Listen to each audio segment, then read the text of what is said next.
Hi guys, welcome back. Good morning. Welcome back to another video. So మీకు అందరికీ తెలుసు. ఛానల్‌లో క్రికెట్ రిలేటెడ్ కంటెంట్ అనేది ప్లేస్ చేస్తున్నాము.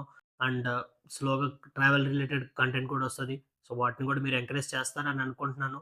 అండ్ ఆల్సో నిన్న మేము ఛానల్‌లో ఆక్షన్ రిలేటెడ్ వీడియో చేసాము. ఆర్‌సీబీ స్ట్రాటజీ ఏమి ఉండాలి ఏంటనేది. ఆ వీడియో లింక్ కింద డిస్క్రిప్షన్ ఎవరైనా చూడకపోయి ఉంటే please do watch guys. And me comments కూడా మెన్షన్ చేయండి. అండ్ ఈ వీడియో విషయానికొస్తే టీ20 ఉంటది. India versus south Africa. ఆ మ్యాచ్ అనాలిసిస్ ఏంటి? అసలు మన ప్లేయింగ్ 11 ఎలా ఉండబోతుంది? ఏంటి అనేది చూద్దాం. సేమ్ ఇండియా సేమ్ ప్లేయింగ్ లెవెల్‌తోనే ఎళ్తదని అనుకుంటున్నాను. ఇన్‌కేస్ ఏదైనా చేంజ్ ఉంటే సో, అవేష్ ఖాన్ ప్లేస్‌లో ఎస్‌జేఎల్ వస్తాడు. లేకపోతే ఆల్‌మోస్ట్ సేమ్ ప్లేయింగ్ లెవెల్‌తో ఎళ్తారు. అండ్ మనం చూడాల్సిందేంటంటే ఫస్ట్ అసలు అభిషేక్ శర్మ ఈ మ్యాచ్‌లో అయినా పెర్ఫార్మ్ చేస్తాడా? లేదా?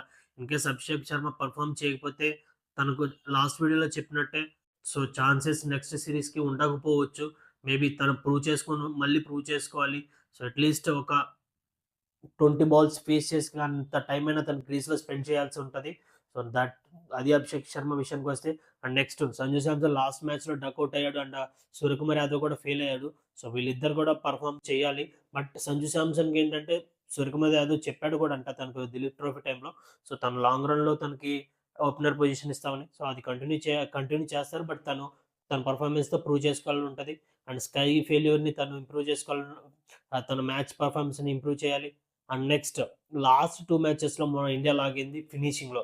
ఫినిషింగ్ టచెస్ ఇవ్వాల్సిన ఆహ్, రింకు సింగ్ 2 మ్యాచ్‌ల్లో ఫెయిల్ అయ్యాడు. బట్ ఈ మ్యాచ్‌లో తన పెర్ఫార్మన్స్ ఇంప్రూవ్ చేయాలి. అంటే టార్గెట్స్ చేజ్ చేయటంలో గాని, లేదా టార్గెట్ సెట్ చేయటంలో గాని, లాస్ట్ 2 మ్యాచెస్‌లో మనం ఫెయిల్ అయింది ఫినిషింగ్‌లోనే. Rinku has to give a comeback. And then Hardik Pandya last మ్యాచ్‌లో ఫినిషింగ్ అనేది మనకు సరిగ్గా లేదు. బట్ ఈ మ్యాచ్‌లో అనేది ఎక్స్‌పెక్ట్ చేద్దాం.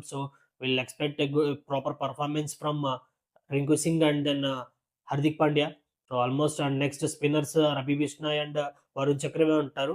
కాకపోతే only change I'm expecting is Avesh Khan ప్లేస్‌లో ఎస్‌జేఎల్ వస్తాడేమో అని అనుకుంటున్నాను.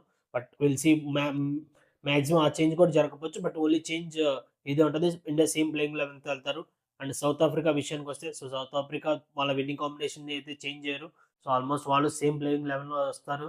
అండ్ నెక్స్ట్ ఏమన్నా చేంజెస్ ఉన్నాయనంటే ఇంజ్యూరీ కన్సర్న్స్ వల్ల చేంజెస్ చేస్తారేమోలే గాని బట్ వాళ్ళు గూడా ఖచ్చితంగా సేమ్ ప్లేయింగ్ 11లో వస్తారు.